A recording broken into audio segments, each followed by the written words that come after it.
Alright, so we are back with a 550 gram mass, which we have suspended from two different spring scales. So how do we know our mass is in equilibrium, Stacy? It's not moving. It's not moving. And tell me about the forces acting on that mass, Stacy. You have weight or gravity, and then tension going up to the right, and then tension from the left. Good. So we have weight or gravity straight down, a tension up and to the right, and a tension up and to the left. And so what we're going to do is measure the direction of both of those tensions by measuring the angle.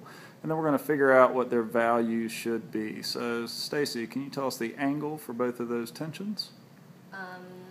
About 25.5. All right, so that one's 25.5 degrees, and that's from the vertical. And how about the other?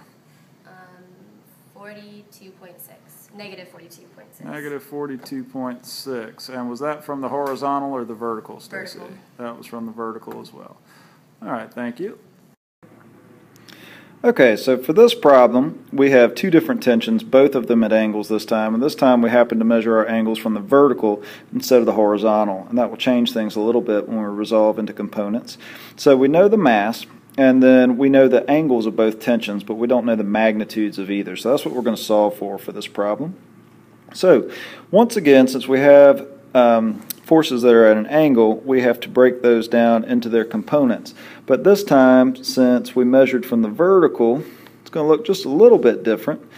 mg is still going to be straight down because it's on the y-axis. T1 is going to have an x component, and this time the x component is actually going to be the sine of the angle, and I just rounded those angles to whole numbers.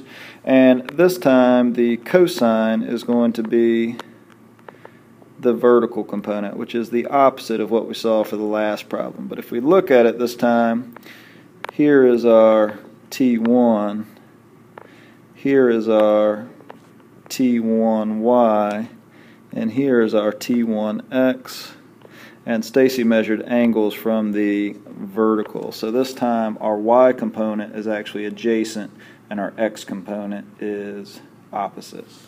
Alright, and then the same thing will happen for T2. So the vertical component is going to be T2 cosine 43, and then the horizontal component is going to be T2 sine of 43.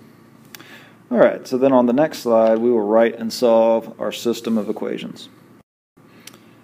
So when we write our system of equations, this top one tells us that the net force in the x direction is 0 because we have our force to the right is equal to our force to the left. And then the second one tells us that the net force in the y direction equals 0 because this tells us that our sum of our two forces up have to equal our force down. So now we just have to solve the system of equations, and this time we really do have to deal with the system, unlike the last problem where we could just solve one or the other.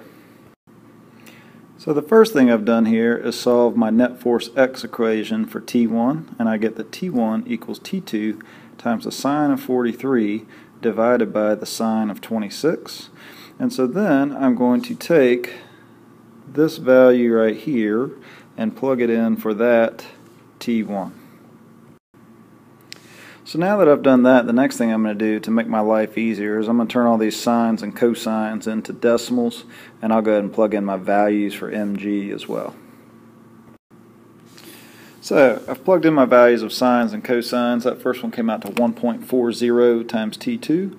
The second one came out to 0.73 times T2. And when I plug in my values for m and g, I get 5.5. 1.40 plus 0.73 equals 2.13. So the last thing to do to solve for T2 is to divide your 5.5 by your 2.13. And when you do that, you get about 2.6 newtons. And then all I need to do is come back up here and do 2.6 times the sine of 43 divided by the sine of 26. And that'll give me my value for T1. And when I do that, I get about 4.0 newtons. So just to remind us, that means the one that's up and to the left, up and to the right should be about 4.0 newtons, and then the one that's up and to the left should be about 2.6 newtons. So let's see what Stacy got. All right, so we've calculated our theoretical values for the tension. So Stacy, can you read those tensions off the spring scales for me, please? 4.2. 4.2 newtons, and how about the other one? 2.5. 2.5 newtons. Thank you, Stacy. All right, so where we got 4.0, Stacy read 4.2, and where we got 2.6, Stacy read 2.5. Once again, that could be slight issues with the angles that we measured, but we did very well. Definitely close enough for government work.